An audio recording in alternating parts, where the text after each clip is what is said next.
श्रीमद् भागवत गीता न केवल धर्म का ज्ञान कराती है, बल्कि जीवन जीने का ढंग भी बताती है। महाभारत के युद्ध के पहले श्री कृष्ण और अर्जुन के बीच का संवाद मानव के लिए प्रेरणादायी है। गीता के उपदेशों का अनुसरण कर हम न केवल खुद का बल्कि समाज का भी भला कर सकते हैं। प्यारे मित्रों, मैंने श्रीमद् भगवद गीता तब तक नहीं पढ़ी थी जब तक मुझे ज्ञान नहीं हुआ कि हम सब आत्माएं हैं और ये जिंदगी हम आत्माओं के लिए एक इम्तिहान है। अपने अंदर से अपने सबसे अच्छे रूप को बाहर निकालने का और भागवत गीता इस इम्तिहान को पास करने की एक अहम किताब। भगवत गीता के 18 अध्याय हैं और ये संस्कृत में परमात्मा द्वारा दी गई थी। समय के साथ संस्कृत भाषा रोजमर्रा की जिंदगी से निकल गई और ये ज्ञान मनुष्य से दूर हो गया। समय समय पर श्रीमद् भागवत गीता का साधारण अक्षरों में अनुवाद किया गया। इसी प्रयास को आगे बढ़ाते हुए मैं यहां श्रीमद् भागवत गीता संपूर्ण सार को एक आसान रूप में प्रस्तुत कर रहा हूं। यह ज्ञान परमात्मा ने भगवान कृष्ण के द्वारा सबसे बड़े धर्म युद्ध महाभारत की रणभूमि कुरुक्षेत्र में अर्जुन को कुछ 5000 साल पहले दिया। यह वो वक्त था जब धर्म का बार बार उल्लंघन हुआ, परमात्मा का डर मनुष्य से निकल गया। लालच की होड़ में भाई ने भाई को मारने की कोशिश की और यही नहीं, एक ब्याहता को भरी सभा में अपने बड़ों के सामने अपमानित किया गया। इससे पहले कि मनुष्य जाति धर्म युग से निकलकर पूर्ण रूप से कलयुग में जाती युद्ध की रणभूमि में युद्ध से कुछ पहले परमात्मा ने गीता भगवान कृष्ण के द्वारा मनुष्य जाति के कल्याण के लिए दी। गीता परमात्मा द्वारा दी गई किताब है जो किसी एक धर्म के लिए नहीं बल्कि पूरी मनुष्य जाति के लिए है, पूरी इंसानियत के लिए है, सब आत्माओं के लिए है। क्योंकि ये आत्मा को परमात्मा के बारे में, उसकी सृष्टि के बारे में और सबसे अहम ये उन कायदों के बारे में समझाती है जिनका आत्मा को मनुष्य के रूप में हर हाल में पालन करना होगा, रक्षा करनी होगी और इन्हीं कायदों की बुनियाद पे एक आत्मा को शरीर त्याग करने के बाद परखा जाएगा और इस परीक्षा से पास होने पे हमेशा के लिए इस जन्म और मृत्यु से मुक्ति मिलेगी। परमात्मा भगवद गीता में कहते हैं कि मैं ही सबकी शुरुआत हूं। मैं शुरू से भी पहले था और सब खत्म होने के बाद भी रहूंगा। सब मुझ में है और मैं सब में हूं। जो भी तुम छू सकते हो, देख सकते हो, चख सकते हो या सुन सकते हो, सब मैं हूं। ये नदियां, पहाड़, सूरज, ग्रहण, चांद, सितारे सब मैंने बनाए हैं। मैंने ही भगवान, शैतान, राक्षस और इंसान बनाया। मैं सर्वव्यापी हूं, सब में रहता हूं, सब में मैं ही हूं। मैं ही ब्रह्मा बनकर सब बनाता हूं और रुद्र बन के सब नष्ट कर देता हूं। मैं ये सृष्टि यूं ही बनाता और तोड़ता रहूंगा ताकि आत्माओं को मौके मिल सके इस जन्म और मृत्यु से मोक्ष पाने को, हमेशा के लिए परमात्मा के साथ रहने को। भगवद गीता कहती है कि इस सबसे बड़ी परीक्षा के लिए परमात्मा ने प्रकृति का निर्माण 5 तत्व हवा, अग्नि, जल, पृथ्वी और ईथर से किया, जिन्हें हम छू के, चख के, सूंघ के और देख के हम समझ सकते हैं। पर खुद परमात्मा इन 5 इंद्रियों के समझ से बाहर है। उन्हें आत्मा इन इंद्रियों से नहीं जान सकती। आत्मा 5 इंद्रियों के साथ वैसे ही है जैसे एक लोहे का रोबोट जिसे अपने बनाने वाले का कोई पता नहीं। अर्जुन को भी परमात्मा का विराट रूप देखने के लिए भगवान कृष्ण ने दिव्य नेत्र दिए। भगवद गीता समझाती है कि आत्मा अजन्मी है, इसे कोई मार नहीं सकता, कोई जला नहीं सकता, डुबा नहीं सकता, काट नहीं सकता। लेकिन आत्मा को परमात्मा के साथ हमेशा रहने के लिए यह परीक्षा रूपी जीवन में बैठना ही पड़ेगा। इस परीक्षा के लिए परमात्मा से बिछड़ के आत्मा को पृथ्वी पे किसी न किसी रूप में जन्म लेना पड़ता है और 88 करोड़ योनियों को जीने और भोगने के बाद एक आत्मा को मनुष्य का शरीर और दिमाग मिलता है।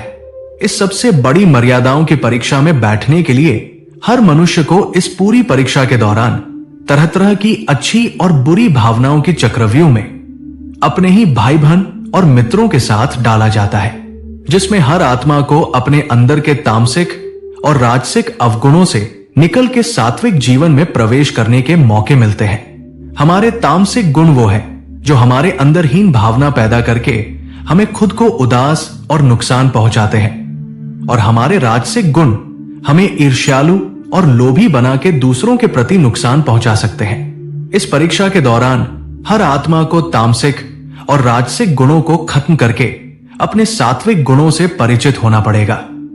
सात्विक गुण वो है जो आत्मा को अपने आसपास की हर चीज से जोड़े और उन्हें प्यार करना सिखाते हैं। परीक्षा के दौरान हर आत्मा को जीवन के चारों स्तंभ धर्म, अर्थ, काम और मोक्ष का ज्ञान पाके ही मुक्ति मिलती है। यही वो द्वार है जिन्हें समझकर ही आत्मा परमात्मा को समझ सकती है। पहला द्वार धर्म का है और शेर इसका प्रतीक है। धर्म वही है जो गीता में लिखा हुआ है। धर्म वही है जो धारण किया हुआ है, जिसे आपका दिल मानता है। जैसे झूठ नहीं बोलना, चोरी नहीं करना, भगवान का निरादर नहीं करना, दूसरों को नुकसान नहीं देना, यही सब धर्म है।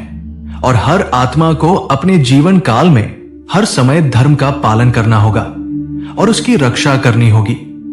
दूसरा द्वार अर्थ का है और घोड़ा इसका प्रतीक है। हर आत्मा अपने हर जीवन काल में अपने पृथ्वी पे होने का अर्थ या मूल कारण समझेगी। इस जिंदगी में भोगने वाली चीजें और रिश्तों का आनंद लेगी। अच्छा बेटा और अच्छी बेटी, अच्छा भाई या अच्छी बहन, अच्छा पति या अच्छी पत्नी बनके हर दुनियावी रिश्ते पर खरी उतरेगी और इस परीक्षा को पास करेगी। तीसरा द्वार काम का है। भगवद गीता समझती है कि हर मनुष्य के अंदर काम, क्रोध, लोभ, मोह, अहंकार और ईर्ष्या जैसी 6 भावनाएं हमें अपने और दूसरों के प्रति नुकसान पहुंचा सकती है।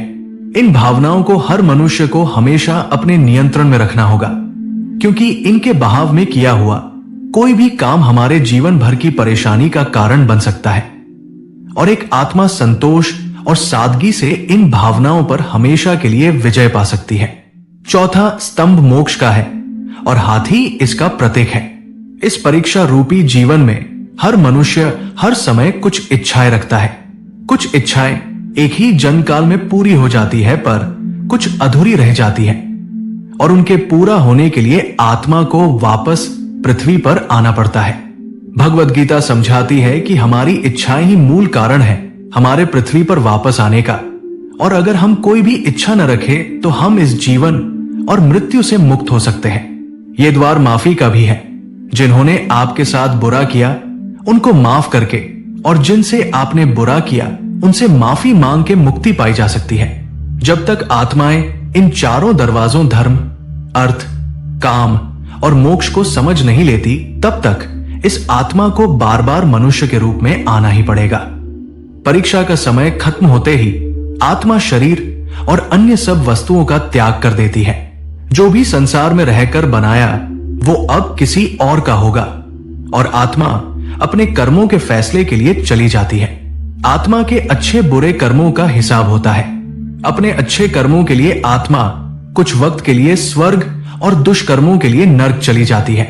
नर्क में आत्मा को अपने पापों के अनुकूल सजाएं मिलती है, पर सजा खत्म होने के बाद आत्मा को फिर से एक नया शरीर और नया दिमाग मिलता है।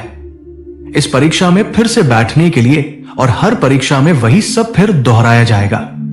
जिंदगी के 4 स्तंभ धर्म, अर्थ, काम और मोक्ष को समझने के लिए हर जन्म में अपने कई जन्मों के कर्मों के हिसाब से हर आत्मा को कभी अच्छे तो कभी बुरे हालातों से जाना पड़ता है।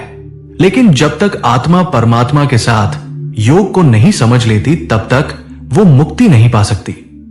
भगवद गीता समझाती है कि मनुष्य अपने शरीर, दिमाग या दिल से भगवान को पा सकता है। शरीर द्वारा किए कर्मों के माध्यम से परमात्मा को पाने को कर्मयोग कहते हैं। ऐसे कर्म जो परमात्मा की इच्छा से हो और दूसरों के कल्याण के लिए हो। वाल्मीकि ने रामायण लिख के, श्रवण ने अपने माता पिता की सेवा और उन्हें 4 धाम की यात्रा कराकर अपने कर्मों द्वारा परमात्मा को पाया। श्रीमद् भागवत गीता समझाती है कि एक आत्मा दिमाग से भी परमात्मा के साथ योग लगा सकती है। इसे राज योग कहते हैं, क्योंकि दिमाग या मस्तिष्क सब इंद्रियों का राजा है। एक मनुष्य अपनी आस्था, श्वास प्रणाली, अभ्यास, साधना और तपस्या से परमात्मा को इस योग के रास्ते पा लेता है। इस योग को समझने के लिए हमें अपने अंदर की शक्तियां यानी कुंडलिनी को समझना पड़ेगा। आत्मा मस्तिष्क से ध्यान लगाकर परमात्मा के साथ योग लगा सकती है। शंकराचार्य, स्वामी परमहंस, स्वामी विवेकानंद और उनके जैसे कई योगी इस योग के रास्ते परमात्मा के साथ संधि लगा पाए। परमात्मा भगवद गीता में कहते हैं कि अगर किसी आत्मा को धर्म ना भी समझ आए, योग न भी समझ आए, पर अगर वो मेरी शरण में आ जाए तो मैं उसके सारे पाप माफ कर देता हूं। परमात्मा को ऐसी दिल की गहराइयों से पुकार के पाने को भक्ति योग कहते हैं। चैतन्य महाप्रभु, मीराबाई और भगवान हनुमान इस योग के सबसे बड़े उदाहरण हैं। लेकिन कभी आत्मा अपने होने का मूल कारण भूल के धर्म का उल्लंघन करे या पाप के रास्ते पर निकल जाए तो उसे ठीक करने के लिए परमात्मा को खुद किसी रूप में पृथ्वी पे जन्म लेते हैं। तो मित्रों, आइए श्रीमद् भागवत गीता को पूरा पढ़ के इस जिंदगी के असली मायने समझे और परमात्मा के साथ योग लगाएं। अगर आपको यह भगवत गीता का सार पसंद आया तो इसे औरों के साथ जरूर शेयर करें ताकि सब आत्माएं अपने यहां होने का मूल रूप समझ सके और इस जन्म और मृत्यु से मुक्ति पाके हमेशा परमात्मा के साथ रह सके। दोस्तों, वीडियो पसंद आया हो तो वीडियो को लाइक और सब्सक्राइब जरूर करें और कमेंट में जय श्री कृष्ण अवश्य लिखें। धन्यवाद।